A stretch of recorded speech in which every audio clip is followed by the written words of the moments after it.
गिबियावनो नोंथांमोननि चेनेलनि जुगिदि साफ्रोमबो बर' रायजो राजानिसिम दुलाराय बर' फरायसा आफाद उदालगुरि जिल्लानिफ्राय खुलुमनाय आरो सिबिनायखौ बावहरबाय। दिनैनि नैबे प्रेस मिटनि जुगिदि जोङो उदालगुरि जिल्ला दुलाराय बर' फरायसा आफाद हिसाबै जिहेतु गाबोननिफ्राय जोंहा HSLC आनजाद मेट्रिक आनजादा जागायगोन। दा बेवहाय जोंनि उदालगुरि जिल्लानि साफ्रोमबो बर' फरायसा बर' बिजोंनिफ्राय मेट्रिक होनो गोनां जोंनि आखायाव डेटा मोनफैनाय बायदिब्ला 3067 बर' फरायसुला फरायसुलिफ्रा गाबोनो मेट्रिक आनजादाव जिरायगोन आरो साफ्रोमबो बे बर' मिडियामनिफ्राय फैनाय बर' फरायसुला फरायसुलि बिथांमोननिसिम उदालगुरि जिल्ला दुलाराय बर' फरायसा आफादनिफ्राय जोङो बेस्ट विशेस जों जासिदों आरो लोगोसे गोबां आरो बेबायदि बर' फरायसुला फरायसुलिफोर थाबाय जायफोरा एसामिस मिडियाम इंलिश मिडियाम बा गुबुन गुबुन मिडियामाव फरायनाय बिथांमोन साफ्रोमनिसिमबो उदालगुरि जिल्ला दुलाराय बर' फरायसा आफादनिफ्राय बेस्ट विशेस जों जासिदों। जों आसा खालामदों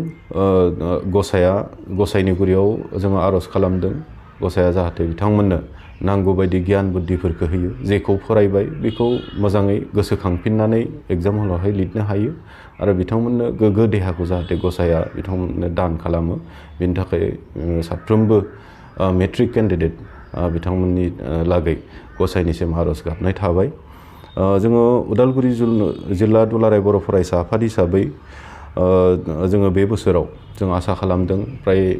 350 बा 400निबो सायाव फार्स्ट डिभिजन जों मोनगोन बेखौ जों आसा खालामदों। थांनाय बोसोराव जोंहा गासै 2995 फरायसुला फरायसुलिफ्रा मेट्रिक होदोंमोन बिनिनो मादाव फ्राय 1721 जायखौ जोङो पार्सेन्ट हिसाबै रानोब्ला 57%आ माने साक्सेसफुलि पास आउट जादों। बिनिनो मादाव फार्स्ट डिभिजन 287 फरायसाफ्रा फार्स्ट डिभिजनाव पास खालामनो हादोंमोन। दा बेखाय देग्लाय बोसोराव जिहेतु मोनसे फरायनायनिबो मोजां मोनसे परिबेस मोनदों थांनाय समाव कभिडनिबो खोथा थाहैबाय बहुत माने समयसा थाबाय। देग्लाय बोसोराव जोङो आरो बिनिख्रुइ बांसिन जों आसा खालामदों 287नि बांसिन जों आसा खालामदों जायखौ जोङो 300निबो बांसिनखौ फार्स्ट डिभिजन मोनगोन होननानै जों आसा खालामदों आरो जों जिखिनि दुलाराय बर' फरायसा आफादनिफ्राय न'खर न'खर थाबायदों हाबदों आरो माने जोङो लाइजाम होदों जोंनिफ्राय जासिनाय जादों बिनि मथे जों एसे हमदां हादों जे जोंनि गेजेराव 5%नि हाराबो बारिगोन आरो माने फार्स्ट डिभिजननि जिथु हार बेबो बारिगोन बेखौ जोङो माने आसा खालामनो हायो। बेखाय जोबथारनायाव फिन खनसे साफ्रोमबो बर' फिसा बर' मिडियामाव फरायनाय आरो गुबुन गुबुन मिडियामाव फरायनाय जायफोर मेट्रिक आनजाद लिरगोन बिथांमोननिसिम बेस्ट विशेस जासिनाय थाबाय। बेजों लोगोसे साफ्रोमबो फरायसाफोरनि गार्जेन बिथांमोननिसिमबो जोंनि दुलाराय बर' फरायसा आफादनिफ्राय बिनम्र भाबै मोनसे खावलायनाय बा अनुरद थागोन जे बिथांमोना गावबा गाव गथ'नो थाखाय आनजादखौ मोजाङै लिरनो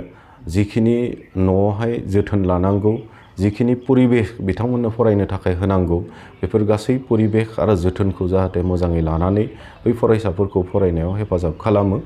आरो मोनसे मोजां थासारिखौ जाहाथे बिथांमोननो प्रभाइड खालामनानै मोजां मोनसे रिजाल्ट माने खालामनो हायो बिनि थाखाय बयबो गार्जेनफ्राबो जाहाथे हेफाजाब खालामो बेखौ जोङो दुलाराय बर' फरायसा आफादनिफ्राय खावलायनाय थाबाय।